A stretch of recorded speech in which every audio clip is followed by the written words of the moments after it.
Well, our first guest tonight says the Trump campaign is electrified by the hiring of Breitbart Stephen Bannon and pollster Kellyanne Conway.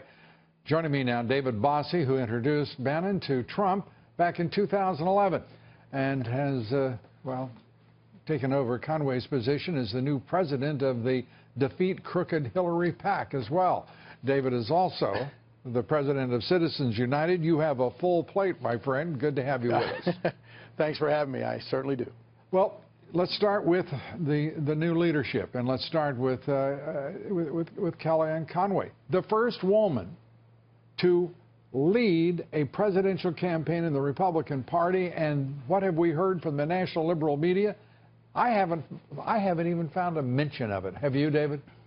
No, I haven't, and I was going to mention that to you, and I'm grateful because Kellyanne Conway is an incredibly smart and dedicated campaign manager for Donald Trump now, and as the first woman, it's really a special time, and it shows once again Donald Trump's hiring practices that are well documented within Trump Inc. is now prevalent inside the campaign as well. And Kellyanne Conway, you know, I know, and you know, she is my pollster and has been for many years, and I think she's just a tremendous talent and brings a wide array of talents to his campaign.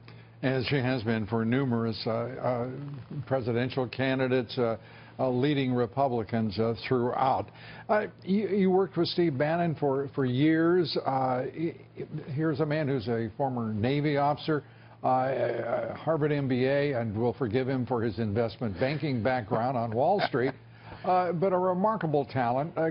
Give us your sense of him and what we can expect as the CEO of the Donald Trump presidential campaign. You know, Steve's an incredible talent and a really passionate individual. I've had a chance to work with Steve, I guess, about 8, 9, 10 years on and off.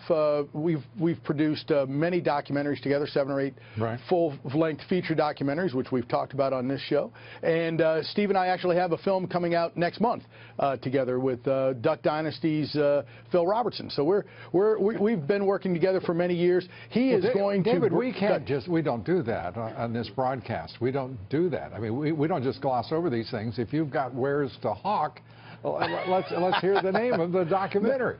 Well, it is going to be Torchbearer. It's going to be out next month, and Steve Bannon and I put that together. Worked with Phil Robertson for over a year on it, so we're excited about that. But we'll visit about that after, when it comes out next month. But here's the issue of Steve Bannon.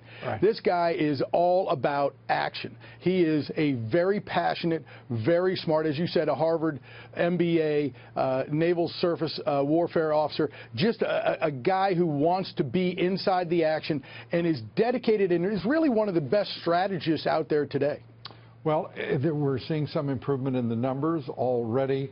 The issues that Donald Trump has put before the American people over the past, we're now looking at 14 months. My gosh, time is flying as we hurtle toward November 8th.